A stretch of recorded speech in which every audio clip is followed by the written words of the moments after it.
Donald Trump says that Iran is, quote, choking like a stuffed pig, and that its leaders are dying to make a deal with the U.S. And yeah, the blockade on the Strait of Hormuz really is hurting Iran's economy and the Iranian people badly. But if you listen to the words coming from the regime in Tehran, they don't seem to be giving up. Iranian state TV has read out another statement that they say was from the new supreme leader, Ayatollah Mojtaba Khamenei. He's not been seen in public since he was appointed early in the war. The statement basically says that Iran and its neighbors are starting a new chapter, one without the presence of the U.S., and that their enemies' only place is at the bottom of the sea, and that Iran will defend its nuclear and missile capabilities. The words coming from Washington sounded very different. I mean, Iran is dying to make a deal. I can only tell you that. I don't want to get into the, but they cannot be nuclear. Other than that, but their Navy's gone, their Air Force is gone. So is the U.S. campaign actually moving the regime closer to a breaking point, or just strengthening its resolve? My guest, Sina Azodi, is the director of the Middle East Studies program at George Washington University. His new book just came out. It's called Iran and the Bomb: The United States, Iran, and the Nuclear Question. Hi, Sina. Good to see you. Hi, David. Good to be with you. Thank you for having me. So, Sina, so far, President Trump seems to be betting that this blockade will make the Iranians hurt so much, cause so much economic pain that the Iranian people will start putting pressure on the regime or maybe even topple it. Do you see that happening? I mean, this can work in theory, but in practice, we've seen that it has not. For decades, the U.S. policy on Iran has been to choke its economy, or waterboard its economy, as some have put it, so that, again, people eventually are fed up, they rise up and force the regime out. In practice, we've seen that it has not worked. It has hurt so many Iranian civilians, but it has not really forced the regime to back down or change its policy. But arguably, the pain now is so much worse than it was just a month ago. In Iran, is that moving them toward a breaking point?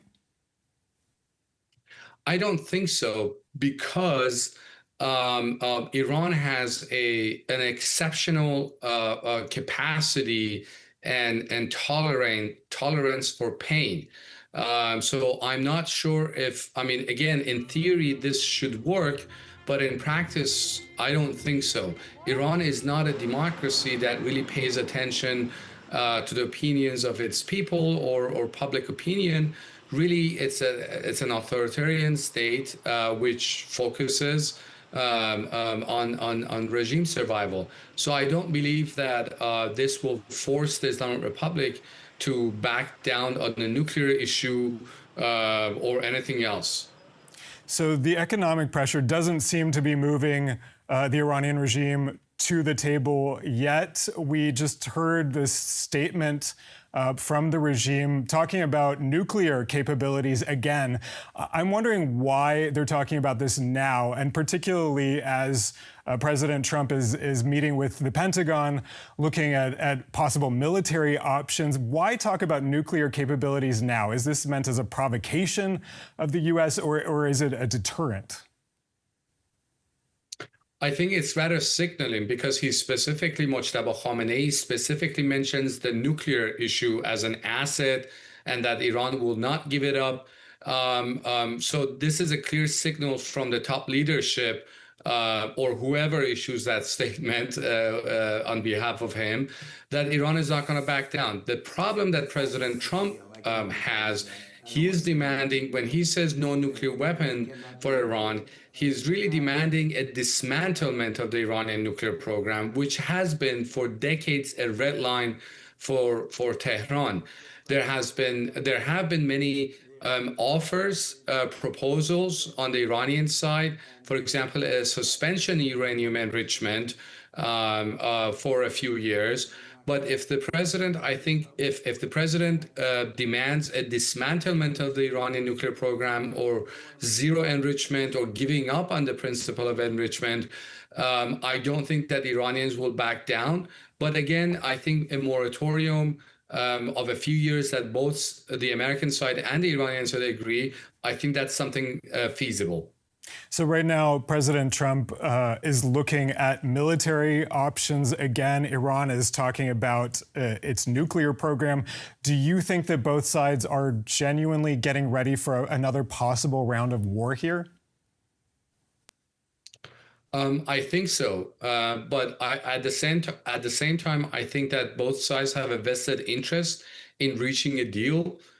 In the U.S., this is one of the most, if not the most unfavorable conflict among the Americans. Majority of Americans don't support this war. It has failed to achieve its political objective. And in fact, it's impacting the U.S. economy. The gas has gone up, the oil prices have gone up, so it's very unpopular at home. And on the Iranian side, I don't think I think that it will be extremely difficult for Iranians to sustain a long-term military conflict with the United States. So this is why I think both of them have a very strong interest in finding a political solution. Right, both sides are kind of counting on the other to reach a point of pain that the other side will stop.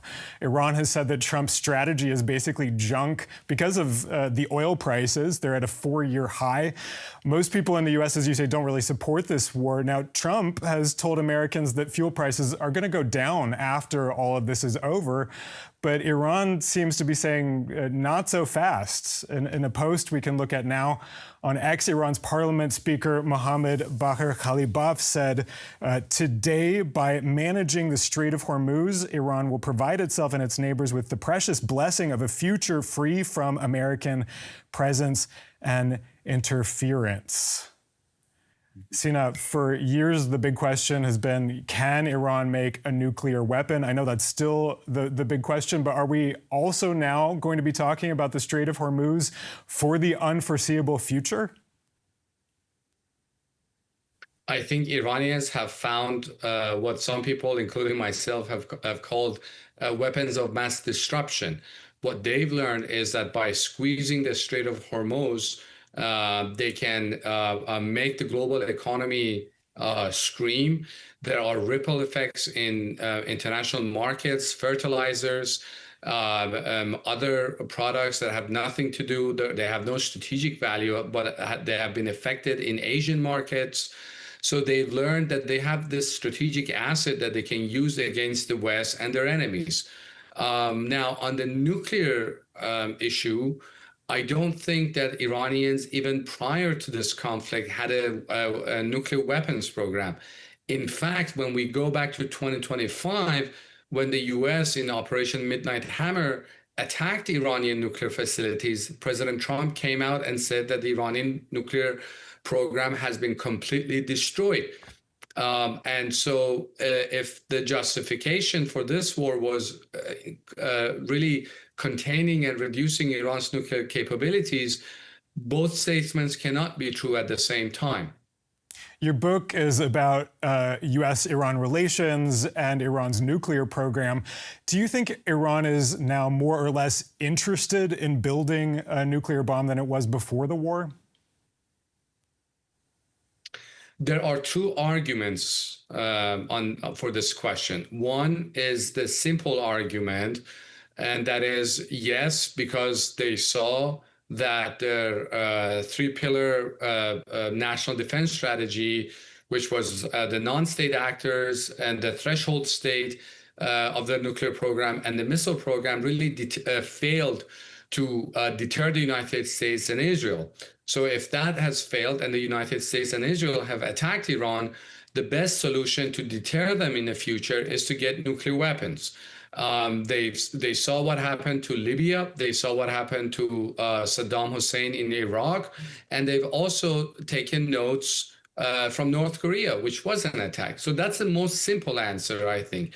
But the more kind of sophisticated answer is that, which I was just referring to, is that They don't need weapons of mass destruction because they have a weapon of mass disruption that every time the United States or any other foreign actor decides to attack Iran, Iran has the potential, capacity, and the power to disrupt severely global markets and put pressure on everybody so they rush to end the conflict. So there are two different approaches, and both of them are true.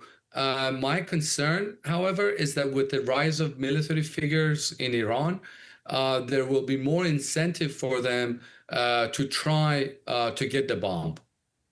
Sina, I'm wondering, in the course of this war, this conflict, have you seen any kind of fundamental shift in the regime in Tehran in terms of its self-confidence, in terms of its readiness for conflict? Well, despite what the U.S. administration has said, I think Iranians achieved their political objective, which was really to survive this conflict. And for the U.S., which with its political objective of a regime change or forcing Iran to unconditionally surrender, I think the U.S. failed to do so. And when we look at the behavior and the targeting pattern of Iran during the conflict, we're seeing that they've over time, by mid-March, they acted with more confidence. They started attacking American bases in the region, 5 air refueling tankers, an American AWACS plane, which cost $700 million. Then they attacked the city of Dimona, which is really close to Israel's nuclear facility in Dimona. And then they also attacked the Diego Garcia base, which is a joint American and British air base. And then they were able to shut down an American F-15 and A-10 fighter planes. So we were seeing more confidence, more success in targeting American bases, American assets. So I think from their perspective, and one of the reasons that we haven't been able to see a concession on the Iranian side is that they think that they've won this war by not capitulating to the United States and actually imposing a lot of cost and pain on Washington. Both Iran and Donald Trump have each framed themselves as the winner, or that they are winning this conflict. Are there any winners here? Well, I say that in any military conflict, all sides, in this case, Iran and the US, they both lost. And what I mean by that is that war is a lose-lose game for everybody.